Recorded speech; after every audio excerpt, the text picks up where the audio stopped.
चलिए नमस्कार, एक बार फिर से छत्तीसगढ़ यूट्यूब चैनल की और एक नई वीडियो पे आप सभी लोगों का बहुत बहुत स्वागत है। जी हाँ किसान भाई लोग, हम आप लोग को बता दें सीएम भूपेश बघेल ने छत्तीसगढ़ की किसानों की आय में वृद्धि और आगामी धान खरीदी की व्यवस्था को लेकर बीते दिनों वीडियो कॉन्फ्रेंसिंग के माध्यम से संबोधित किए हैं। जी हाँ, हम आप लोग को बता दें मुख्यमंत्री भूपेश बघेल ने कहा कि किसानों की उनकी उपज का सही मूल्य दिलाने की जिम्मेदारी कृषि उपज मंडी को है। किसानों की जरूरतों और समस्याओं को ध्यान में रखकर किसानों और व्यापारियों के बीच कृषि उपजों की खरीदी और बिक्री और आर्थिक पारदर्शिता व्यवस्था करें, जिससे किसानों की उनकी उपज का सही मूल्य समय पर मिल सके। जहाँ सीएम भूपेश बघेल ने कहा कि छत्तीसगढ़ में 80% किसान लघु और सीमांत किसान हैं।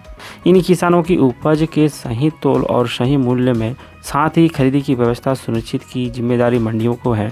बाजार में कृषि उपज के मूल्य में उतार चढ़ाव की सूचना किसानों को आधुनिक संचार साधनों का उपयोग करते हुए समय से उपलब्ध कराने की व्यवस्था की जानी चाहिए। कृषि उपज मंडी क्षेत्र में उपज के भंडारण और कृषि उत्पादकों में वैल्यू एडिशन की अधिक से अधिक व्यवस्था कर हम किसानों की आय में बढ़ोतरी कर सकते हैं। वहीं मुख्यमंत्री ने कहा कि छत्तीसगढ़ के कृषि क्षेत्र में तेजी से बदलाव हो रहा है। परंपरागत धान की फसल के साथ साथ अन्य फसलों की ओर भी किसानों का रुझान बढ़ रहा है।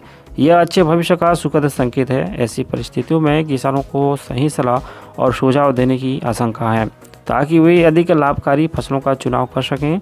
राज्य सरकार राजीव गांधी किसान न्याय योजना के माध्यम से धान, गन्ना, मक्का, सोयाबीन, दलहन, तिलहन, कोदो, कुटकी और रागी जैसे फसलों में किसानों को आदान सहायता देकर उन्हें प्रोत्साहित कर रही है। सीएम भूपेश बघेल ने कहे कि आने वाले समय में इन फसलों का उत्पादन भी बढ़ेगा। कृषि उपज मंडियों का यह प्रयास होना चाहिए कि छत्तीसगढ़ में ऐसे बाजार व्यवस्था का निर्माण किया जाए जिसमें उत्पादक किसानों के लिए जोखिम कम से कम हो और उन्हें मोलभाव करने की ताकत मिले, समय पर उन्हें भुगतान प्राप्त हो। बघेल ने कहा कि कृषि उपज मंडी और धान खरीदी केंद्रों में लगभग 4000 चौदर का निर्माण किया गया है, जिसमें इस वर्ष लाखों टन धान को खराब होने से बचाया गया है। अगर किसान भाई लोग, ये तो वक्त ही बता पाएगा कि छत्तीसगढ़ में आने वाले दिनों में धान खरीदी की व्यवस्था किस तरह से होगी, जिससे कि किसानों को समस्याओं का सामना कम करना पड़े।